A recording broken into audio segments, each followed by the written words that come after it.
Suppose कि तुम 12 बजे रात में सो रहे हो और अचानक से एक ऐसी आवाज़ आ जाए जिसके कारण पूरा वातावरण चेंज हो जाए। हेलो गाइस, मैं हूं अंशुमन मिश्रा और आप देख रहे हैं दिस इज अंशु। ऐसी हिस्टोरिकल, मिस्टीरियस और फैक्टेबल चीज़ों को देखने के लिए सब्सक्राइब कीजिए हमारे चैनल को। अब कहानी शुरू करते हैं। ये कहानी एक अमित नाम के लड़के की है। होता क्या है कि अमित का पूरा परिवार एक लॉन्ग ट्रिप पे जाते हैं। लॉन्ग ट्रिप के बाद जब वो सब घर आ रहे थे तो उसकी जो बहन थी कार के सनरूफ के ऊपर खड़ी होकर वो बहुत खुश होकर चिल्ला रही थी। तभी उसके पापा ने उसको अंदर करा। पूरे सुनसान जंगल में वो उसकी बहन सनरूफ खोलकर ऊपर आइसक्रीम लेकर खाकर चिल्ला रही है। उनके पापा को थोड़ा सा वियर्ड लगा लेकिन उन्होंने छोड़ दिया। घर पहुंचने के बाद उसकी बहन को खूब डांटा, लेकिन अब क्या, देर तो बहुत पहले हो गई थी। तो कहानी यहाँ से शुरू होती है कि जब वो उसकी बहन सोती है तो वो सीधा 2 दिन बाद उठती है। उस समय वो सो नहीं रही थी, वो बेहोश थी। 2 दिन के बाद जब वो उठती है तो अपने पापा से कहती है, मुझे बहुत तेज भूख लगा, मुझे खाना दो। उसके पापा को लगता है हाँ, हो सकता है कि उसको भूख लगी हो क्योंकि उसको 2 दिन तक सो रही थी। उसके सामने इंडियन थाली रख दी जाती है। उसमें से वो एक रसगुल्ला उठाकर खाकर चली जाती है। सबको बड़ा वियर्ड लगता है और उसके पापा को बहुत गुस्सा आता है कि इसने तो कह रही थी कि बहुत भूख लगी, कुछ खाया नहीं। रात में उससे कहते हैं कि कुछ खा लो, नहीं तो भूख लगेगी, रात में तो कुछ नहीं मिलेगा। वो कहती है हाँ, मुझे सोने दो, मुझे बहुत नींद आ रही है। रात को 12 बजे अमित को एक आवाज़ के कारण आँख खुलती है। वो देखता है इधर उधर, कुछ नहीं दिखता क्योंकि अंधेरा बहुत था।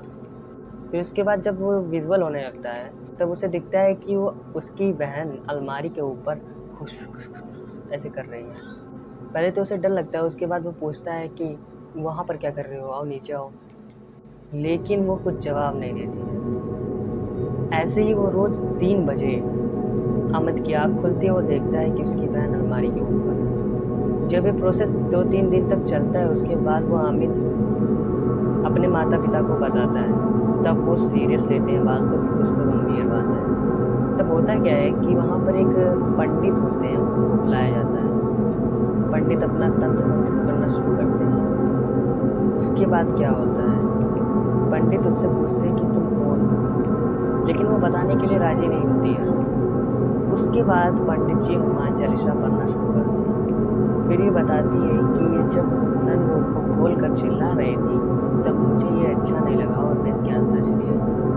पंडित ये कहते हैं इसके अंदर बाहर निकल, कुछ डांटते वाटते हैं लेकिन ये बाहर नहीं निकलती। फिर पंडित जी उनके पिताजी से कहते हैं कि ये ऐसे बाहर नहीं निकलेगी। फिर वो आत्मा से पूछते हैं कि तू क्या चाहती है। मैं बहुत गरीब थी और मेरे पास ऐसा कुछ नहीं था जो इसके पास था, तो जो इसके पास है मुझे वो सब चाहिए।